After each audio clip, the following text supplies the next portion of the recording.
ஓம் ஸ்ரீராம் ஜெய் ஸ்ரீராம். இதில் பாபாவுடைய ஒரு ஸ்டோரி தான் நம்ம பார்க்க போகிறோம். அது மாம்பழ அற்புதம் அப்படின்ட்டு ஹெட்டிங் கொடுத்துருக்காங்க. ஒன் டைம் பார்த்திங்கன்னா 300 மாம்பழம் பாசம் இருந்துட்டு ஷீரடிக்கு வந்துச்சு. பாபா கோயிலுக்கு வந்தது. அப்போது அது யார் அமைச்சிருந்தாங்க அப்படின்னா, கோவாவில் இருந்து ராலே என்ற அப்படிங்கிற ஒரு மம்லதார். மம்லதார்னா ஒரு அந்த இப்போ சொல்லுவாங்கள்ல, ஒரு பண்ணையார் சொல்லுவாங்கள்ல, அந்த மாதிரி மீனிங் நினைக்கிறேன் அதுக்கு. அந்த மாம்பழ பாசம் பாபாவுக்கு அது இருந்துச்சு இல்லையா. அது ஷாமாவின் பேரில் தான் அந்த பாசம் வந்தது. ஓகேங்களா. வந்தப்புறமா அது அந்த பாசம் திறக்கப்பட்டு மாம்பழம் நல்லா இருக்கா அப்படின்ட்டு பாபா பார்த்துட்டு ஓகே அப்படின்ட்டு அதில் 4 மட்டும் தன்னுடைய இடத்துல வச்சுட்டு மீதி பாபா ஷாமா கிட்டேயே கொடுத்துட்டு நீ எது எல்லாருக்கும் கொடு அப்படின்ட்டு சொல்லிட்டாரு. ஓகேங்களா. அப்புறம் இந்த 4 பழமும் தாமு அண்ணாவுக்கு அவைகள் அங்கேயே இருக்கட்டும் என்றார் பாபா. சரிங்களா. அந்த 4 பழம் கூட நான் தாமு அண்ணாவுக்காக வச்சுருக்கேன். நீ மீதி இருக்கிறதெல்லாம் நீ எல்லாருக்கும் கொடுத்துரு, வர பக்தர்களுக்கு கொடுத்துரு அப்படின்னு சொல்லி கொடுக்குறாரு. இதே மாதிரி தான் பார்த்திங்கன்னா இந்த அவங்களுக்கு இந்த சாப்பாடு மேலே ஒரு எந்த ஒரு பலகாரத்து மேலேயும் அவங்களுக்கு ஆர்வம் அதிகமாக இருக்காது. அவங்க சும்மா எடுத்து பாபாவுக்கு நிறைய பதார்த்தங்கள் அவருக்கு கொண்டு கொடுப்பாங்க சாப்பிட்றதுக்கு. அப்படி அந்த மாதிரி கொடுத்தா கூட அவர் கொஞ்சமாக எடுத்து தான் சாப்பிடுவார். ஆனால் ஒரு அம்மா கொடுத்த சாப்பாடு மட்டும் அவர் தினம் ரொம்ப அதிகமாக சாப்பிட்டாரு. அந்த ஸ்டோரி நான் இன்னொரு டைம் சொல்கிறேன். இப்போது இந்த 4 பழமும் தாமு அண்ணாவுக்கு அவைகள் இங்கேயே இருக்கட்டும் என்றார் பாபா. இந்த தாமு அண்ணாவுக்கு பார்த்தீங்கன்னா 3 மனைவி இருக்காங்க. செய்யாமல் 3 ஒய்ஃபு இருக்காங்க. அவருக்கு ஆனால் அவருக்கு குழந்தையே இல்லை. நிறைய ஜோசிக்கிட்டலாம் போய் பார்த்த அப்புறமா அவங்க என்ன சொன்னாங்கன்னா, உன்னுடைய ஜாதகத்தில் அந்த புத்திர ஸ்தானத்தில் ஒரு பாப கிரகம் இருக்குது, அதனால் உனக்கு குழந்தை பிறக்கிறதுக்கு வாய்ப்பே இல்லை அப்படின்ட்டு அந்த ஜோசிகள்லாம் சொல்லிட்டாங்க. அதனால் பார்த்திங்கன்னா பாபாவுக்கு அதனால் பார்த்திங்கன்னா அவருக்கு என்ன பண்ணுறதுன்னே தெரியல. சரின்ட்டு அவர் சரி நம்ம போயிட்டு பாபா போய் பார்க்கலாம் அப்படின்ட்டு பாபா போயிட்டு பார்க்கும் பொழுது என்ன பாபா வீட்டம் அவருக்கு பெரும் நம்பிக்கை உண்டு. சரியா. இந்த மாம்பழம் வந்த ஒரு 2 ஹவர்ஸ்க்கு அப்புறமா அந்த யார் தாமு அண்ணா அவர் பார்க்க போகிறார் இல்லையா. அப்போது தாமு அண்ணா கிட்ட பாபா சொல்கிறாரு, இவை இது இந்த மாம்பழம் இது உனக்கு தான். இந்த மாம்பழம் இந்த எடுத்துகிட்டு போ. இது யாரை சேர வேண்டுமோ அவர் அதை உண்டு மறைக்க வேண்டும் என்று பாபா கூறினார். என்ன இதை கேட்ட உடனே எல்லாருக்கும் அப்படியே ஷாக் ஆகிட்டாங்க. ஐயோ, என்ன இவர் இந்த மாதிரி சொல்கிறாரு, இவர் சொல்கிறது அந்த நிஜமாவுமா இனிமே இப்போ நம்ம என்ன தான் பண்ணுறது அப்படின்ட்டு எல்லோரும் ஷாக் ஆகிட்டாங்க.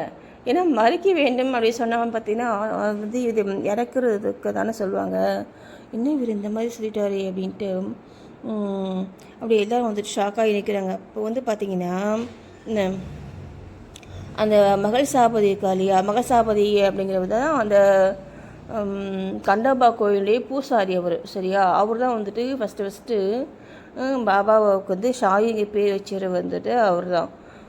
அவர் இதுக்கான ஒரு விளக்கத்தை சொல்கிறாரு.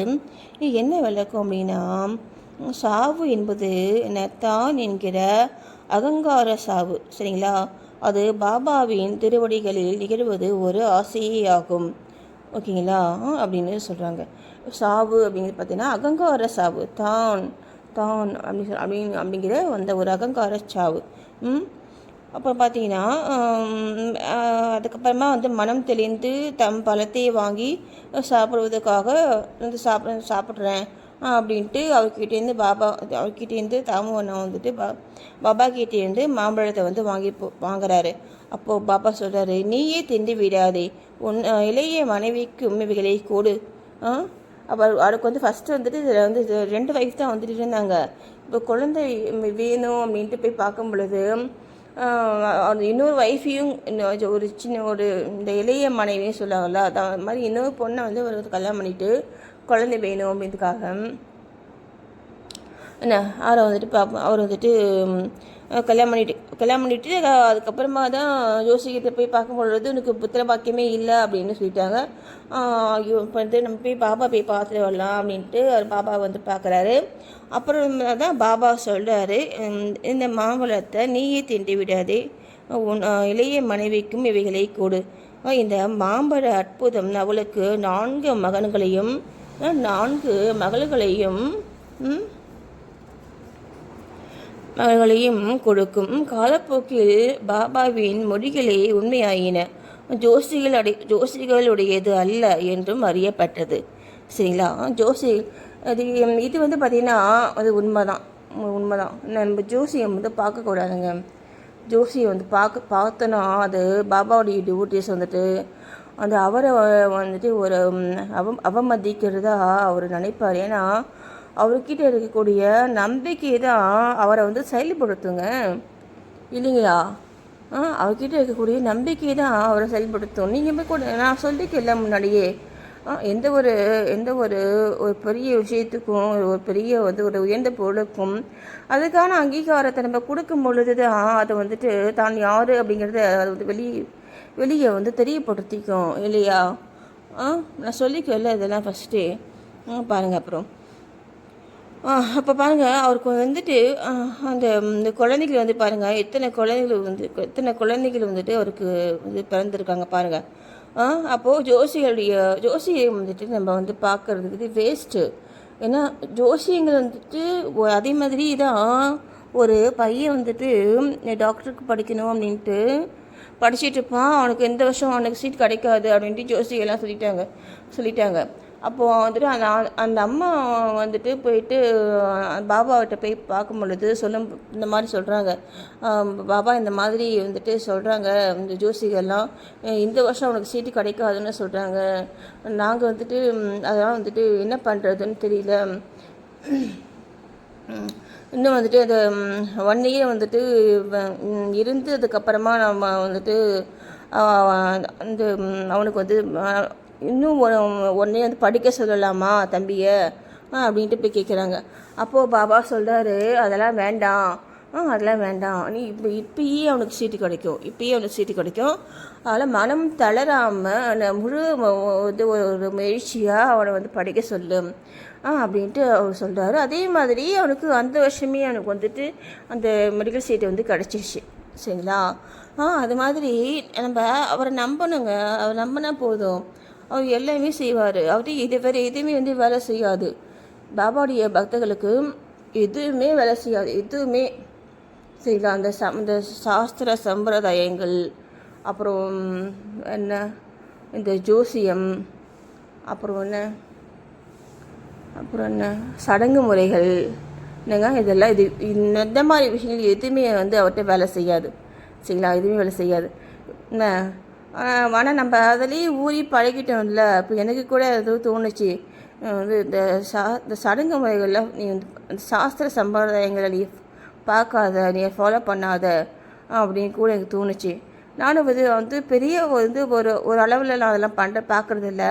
ஆனால் இந்த தொடப்பத்தில் மட்டும் நான் வந்து ஒரு கவனமாக அது கீழே இருக்க அந்த கைப்பிடி மேலே இருக்கிற மாதிரி அந்த தொடப்பு கூட்டுருவோம்ல, அந்த பாட்டு வந்து கீழே இருக்கிற மாதிரி வச்சோம் அப்படின்னா அது வந்து ஃபேமிலிக்கு வந்துட்டு நல்லதுன்னு சொல்லுவாங்க. சரிங்களா? ஃபேமிலிக்கு நல்லது. நம்ம தலையில் மாற்றி வச்சோம்னா அந்த மாதிரி நடக்கும்னு சொல்லுவாங்க. அந்த மாதிரிலாம் வந்துட்டு இந்த சிந்திங்கா 9 சேனல் தான் சொல்லுவாங்கன்னு நினைக்கிறேன். அந்த மாதிரி சில சேனலில் சில வந்துட்டு சொல்கிறாங்க சரிங்களா. நிறைய பேர் சொல்கிறாங்க அந்த மாதிரி விஷயங்கள் எல்லாம். அதனால் நமக்கு அந்த ஃபேமிலி மேலே இருக்கக்கூடிய வந்து ஒரு ஒரு ஒரு பற்றுனால நான் அதெல்லாம் வந்துட்டு இன்ன வரைக்கும் நான் அதெல்லாம் வந்து ஃபாலோ பண்ணிட்டு தான் இருக்கேன். அப்போ கூட பாபா சரி பரவாயில்ல வீடு உன்னாலே மாற முடியல, எதுக்காக செய்கிற வந்து உன்னுடைய ஃபேமிலி நல்லா இருக்கணும் தானே செய்கிற அப்படின்ட்டு அதையுமே அவர் வந்து பொருட்படுத்துறது கிடையாது சரிங்களா. அதனால் நம்முடைய மனதை வந்துட்டு புரிஞ்சு பாருங்க, நம்முடைய மனதை புரிஞ்சுட்டு நமக்கு தகுந்த மாதிரி வந்துட்டு அந்த குரு வந்துட்டு செயல்படுத்துவார் நம்மளை செயல்படுவார். அதுதான் வந்து பாபா சரிங்களா. இப்போ பாருங்கள், பாபாவின் கூற்றுக்களும் திறமும் பெருமையும் அவர் வாழ்நாளில் அவருடைய வாழ்நாளில்தான் நிரூபணமாயிற்று என்றால் ஆச்சரியத்திலும் ஆச்சரியம். அவர் சமாதி அடைந்த பின்னும் அது மாதிரியாகவே நிகழ்ந்ததுன்னு சொல்கிறாங்க. பார்த்துக்கோங்க, அவர் உயிரோடு இருந்த பொழுது தான் இந்த மாதிரிலாம் நடந்துச்சுன்னு அப்படின்ட்டு இப்போ நினச்சோம்னா அவர் சமாதி அடைஞ்ச அப்புறமா கூட இதே மாதிரி தான் வந்துட்டு நடந்திருக்கு. சில பாருங்க, அவர் சொல்லி கேட்பேங்க, நான் இறந்து விட்ட போதிலும் என்னை நம்புங்கள். எனது சமாதியில் உள்ள எலும்புகள் உங்களுக்கு நம்பிக்கையும் தைரியத்தையும் அளிக்கும். நான் மட்டுமல்ல, என்னிடம் முழு இதயத்தோடு சரணடைபவர்களுடன் எனது சமாதியும் பேசும், கூட செல்லும், தொடர்பு கொள்ளும். நான் உங்களிடத்து இல்லை என்பதாக கவலை கொள்ளாதீர்கள். எனது எலும்புகள் உங்களது நலத்தை குறித்து பேசி விவாதிப்பதை கேட்பீர்கள். ஆனால் என்னையே எப்பொழுதும் நினைவு கூறுங்கள். உள்ளம், உயிர் இவற்றால் என்னை நம்புங்கள். அப்பொழுது தான் நீங்கள் மிகுந்த பலனை அடைவீர்கள் அப்படின்ட்டு சொல்கிறாரு. ஓகேங்களா. ஓம் சாய்ராம், ஜெய் சாய்ராம்.